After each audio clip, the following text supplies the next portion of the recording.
Hello student, आज की जो टॉपिक है मैंने लाया WBC के ऊपर। इसके पहले हम लोग RBC पढ़े थे ना, तो RBC के बाद आता है WBC। तो WBC के बारे में पूरा डिटेल जानकारी, जितना क्वेश्चन बन सकता है एग्जाम में, सबके बारे में बात करेंगे।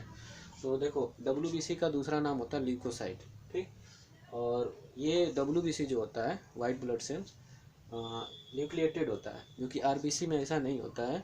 कैमल में, फ्रॉग में देखा गया है न्यूक्लिएटेड, पर ह्यूमन में जो RBC होती है उसमें नहीं होता है। पर यहाँ पे जितने भी WBC होते हैं वो न्यूक्लिएटेड होते हैं, ठीक। तो ये न्यूक्लिएटेड होते हैं। दूसरी बात ये होती है कि ये हमारे ब्लड में जो होता है, पर क्यूबिक के हिसाब से अगर देखा जाए कि एक बूंद में ब्लड RBC कितना, WBC कितना होता है, 6000 से 13000 mm की होता है। इसके अलावा इसका लाइफ स्पान, ये कितने दिन तक ब्लड में जिंदा रहता है, 3 से 6 दिन, ठीक। उसके बाद आप आते हैं कि इसका फॉर्मेशन कहाँ होता है WBC का, ठीक। तो फॉर्मेशन येलो बोन मैरो में होता है। RBC का जो होता था रेड बोन मैरो में होता था, इसका येलो बोन मैरो में होता है, ठीक।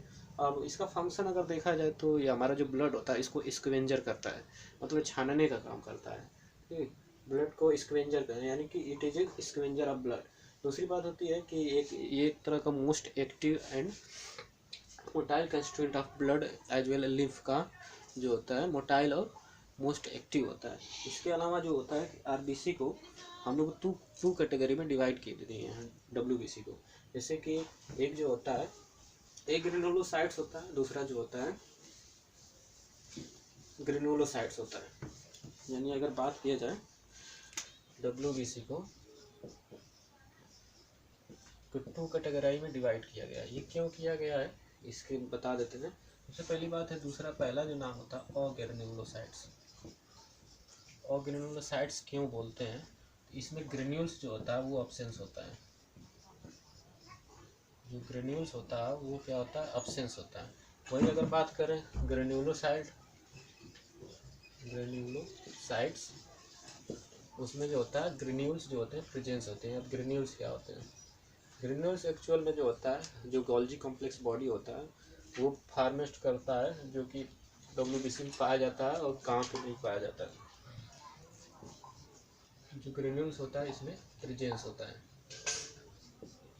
ठीक। तो बात करेंगे कि इसमें दो टाइप्स की सेल आ जाती है ऑर्गेनुलोसाइट में, जिसमें ग्रेन्यूल्स नहीं पाए जाते हैं। इसमें आ जाता है लिम्फोसाइट, नाम सुने होंगे लिम्फोसाइट्स, और एक होती है मोनोसाइट्स। ये आपके आ जाते हैं दो सेल्स जो होती हैं WBC की, एक ग्रेनुलोसाइट में वो आती है लिम्फोसाइट, जो कि हमारे बॉडी में 20 से 25% पाया जाता है, ठीक। वही मोनोसाइट की अगर बात करें 2 से 10% पाया जाता है, ठीक। इसके अलावा ग्रेनुलोसाइट जो होती है, जिसमें ग्रेन्यूल्स प्रेजेंस होते हैं, इसमें 3 तरह की सेल होती है। एक जो होती है न्यूट्रोफिल होती है, न्यूट्रोफिल, और इस्नोफिल,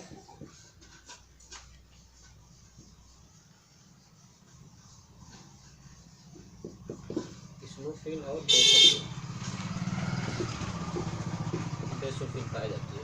इसका परसेंटेज अगर देखा जाए कितना होता है WBC में, तो लगभग 60 से 65% होता है,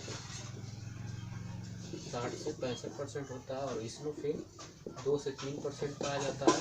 और ये जो बेसोफिल होता है वो लेस देन होता है, लगभग 1% से भी लेस देन होता है, ठीक।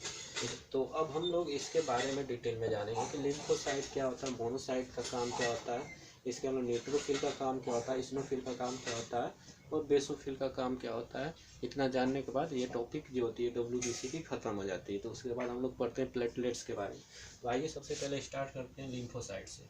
यानी सबसे पहला ग्रेनुलोसाइट्स के अंदर आते हैं, तो पहली सेल्स मिलती है लिम्फोसाइट। लिम्फोसाइट्स जो कि हमारे बॉडी में 20 से 25% होती है। और इसका काम क्या होता है, तो ये बॉडी में क्या करवाता है, इम्यूनिटी को डेवलप कराने में हेल्प कराता है। तो यानी कि it is the help in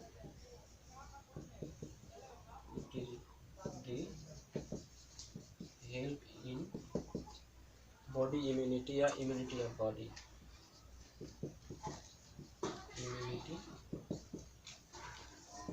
body, body में इम्यूनिटी को डेवलप करता है। अब किस तरह का ये इसका सेल होता है, तो इसका सेल जो होता है कुछ इस तरीके से होता है और उसमें राउंडेड न्यूक्लियस होता है। न्यूक्लियस जो होगा यहाँ पे इसका राउंडेड हो जाता है, क्योंकि WBC जो हो जाती है राउंडेड होती है, अरे सॉरी न्यूक्लिएटेड होती है, तो जो न्यूट्रोफिल जो लिम्फोसाइट आएगी उसके सेल्स में जो होता है न्यूक्लियस कैसा होगा, राउंडेड होगा। ठीक, अब बात करेंगे इसके आगे कि लिम्फोसाइट का काम तो होता है इम्यूनिटी इन बॉडी में डेवलप करना, बॉडी में इम्यूनिटी को डेवलप करना। ठीक, तो ये से लिम्फोसाइट भी 2 टाइप की हो जाती है। अभी देखें हैं जैसे कि एक बी लिम्फोसाइट होती है और एक टी लिम्फोसाइट होती है। यहाँ पे दोनों का अलग अलग काम हो जाता है, दोनों ही इम्यूनिटी को डेवलप करती हैं पर दोनों का काम अलग अलग हो जाता है। जैसे कि मैं बात करूँ इसके बारे में, लिम्फोसाइट के बारे में, लिम्फोसाइट में 2 तरह की सेल होती है। एक जो होती है बी लिम्फोसाइट होती है और एक जो होती है टी लिम्फोसाइट होती है। दोनों का काम ही इम्यूनिटी को डेवलप करना होता है, टी लिम्फोसाइट। लेकिन कौन सेल मेडिएटेड होती है और कौन एंटीबॉडी मेडिएटेड होती है, ये जानना जरूरी होता है। तो एंटीबॉडी जो मेडिएटेड होती है वो बी लिम्फोसाइट होती है। एंटीबॉडी मेडिएटेड इम्यूनिटी कौन डेवलप करता है, बी लिम्फोसाइट। और जो सेल को मेडिएटेड करता है वो होती है टी लिम्फोसाइट, यानी कि cell mediated immunity.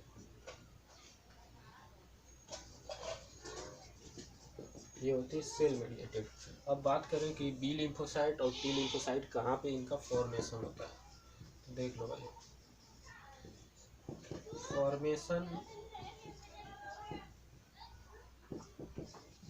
And maturation, formation and maturation दोनों ही जो होता है इसका बोन मैरो में होता है। दोनों ही काम इसका कहाँ पर होता है, बोन मैरो के अंदर होता है।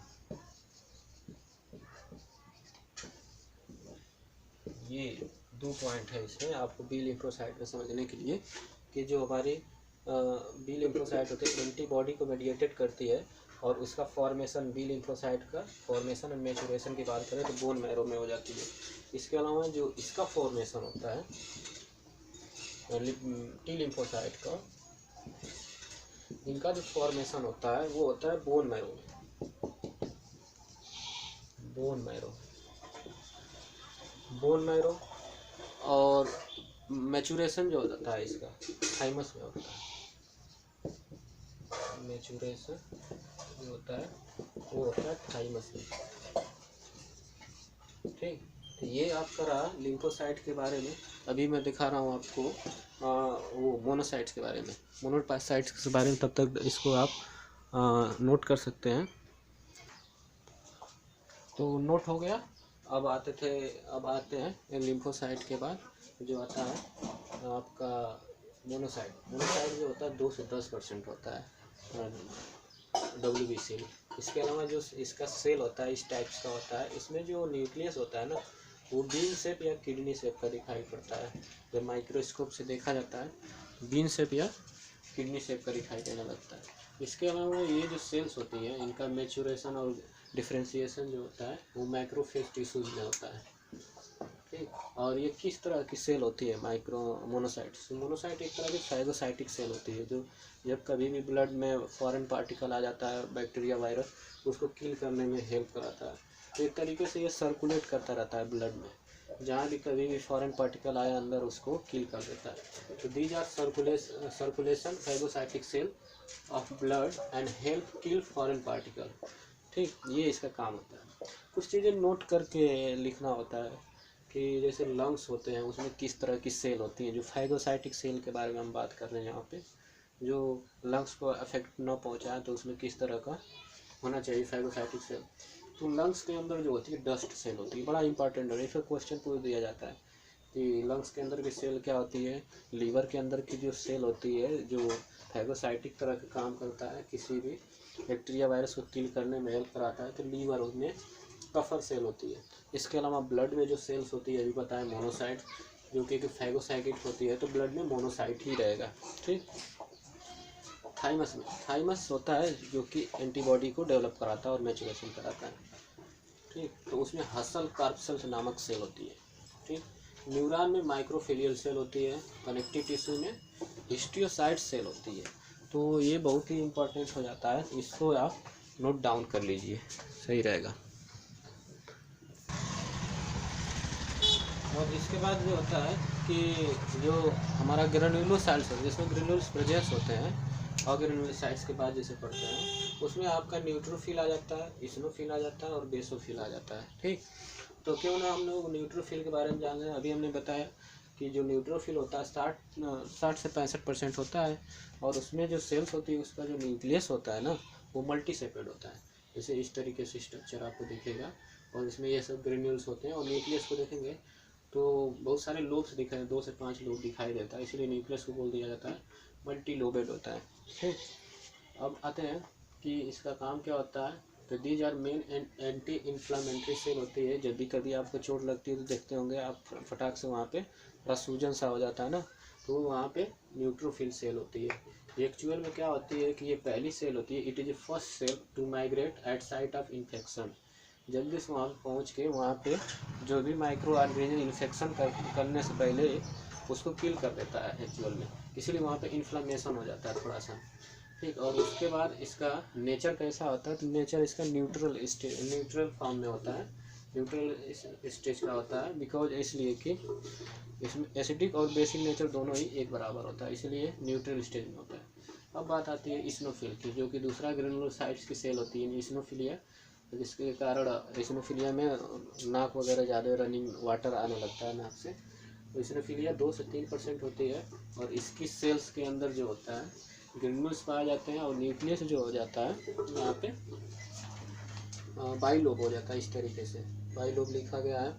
ठीक। और एक्चुअल में इसका काम क्या होता है कि ये भी हमारे बॉडी में क्या करता है, टॉक्सिक सब्सटेंस को क्या कर देता है, ख़त्म कर देता है, डिस्ट्रॉय कर देता है। तो these are destroyed toxic substance present in body. ठीक। ये किस नेचर का होता है, ये इसका नेचर जो होता है एसिडिक नेचर का होता है, ये इस्नोफिलिया।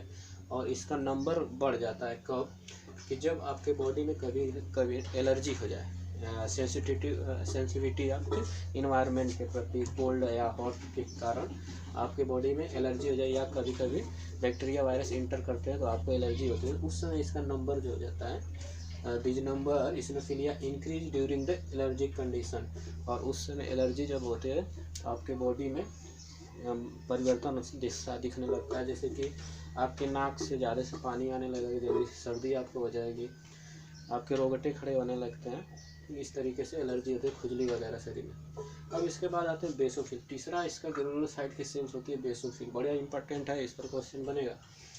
ये लगभग 0.8 से 1% होता है हमारे ब्लड में, और इसकी जो सेल्स होती है उसके अंदर ग्रेन्यूल्स पाए जाते हैं, और इसका न्यूक्लियस जो हो जाता है यस आकार का होता है, यस शेपेड हो जाता है। ठीक। ये किस नेचर का होता है याद रखिएगा, बेसिक नेचर का होता है। और उसके बाद बेसोफिल को क्या बोला जाता है, बेसोफिल को मास्ट सेल के नाम से भी जाना जाता है। मास्ट सेल ऐसी ये कनेक्टिव टिश्यू के अंदर पाई जाती है, और मास्ट सेल क्या करता है बेसोफिल में आकर, बेसोफिल को ही बोला जाता है एक्चुअल में मास्ट सेल। तो ये कई तरह के हार्मोन को रिलीज कराता है मास्ट सेल, जैसे कुछ चीज़ों को सिक्रेट करता है। मास्ट सेल जो होती है सिक्रेट करती है केमिकल, जैसे कुछ केमिकल होते हैं, बता दे रहे हैं आपको। केमिकल जैसे कि पहला केमिकल आपका आ जाता है यहाँ पे हिपैरिन। हिपैरिन कैसा केमिकल होता है, ये एक तरह का एंटीकोगुलेंट होता है, हमारे ब्लड में जो होता है ब्लड को न क्लॉट न करने देने वाला केमिकल होता है हिपैरिन, इसको बोल दिया जाता है एंटीकोगुलेंट। ये एंटीकोगुलेंट की तरह काम करता है। ठीक। इसके बाद आता है हिस्टामिन। हिस्टामिन, इसका काम क्या होता है, एंटी एलर्जी का। जब भी आपके बॉडी में कोई एलर्जी होगा तो इसको रोकेगा। तो ये भी सीक्रेट होता है कहाँ से, मास्ट से, यानी कि बेसोफिल से। तो ये एक तरह का एंटी हिस्टामिन होता है, एंटी हिस्टामिन। ठीक, इसके अलावा एक जो होता है वैसोप्रेसिन केमिकल निकलता है, वैसोप्रेसिन, ठीक, अरे सॉरी वैसोप्रेसिन बोल रहे हैं, सेरोटोनिन, सेरोटोनिन, सेरोटोनिन जो होता है, सेरोटोनिन, ये एक तरह का वैसो कॉन्स्ट्रिक्टर का काम करता है, वैसो कॉन्स्ट्रिक्टर का काम करता है। ठीक, तो इतना इनका काम होता है, सेरोटोनिन वैसो कॉन्स्ट्रिक्टर। आपको जो वॉल्यूम होता है यूरिन डिस्चार्ज करने का, उसको कम कर देता है थोड़ा, वैसे सेरोटोनिन ज़्यादा अगर आपको हो रहा है।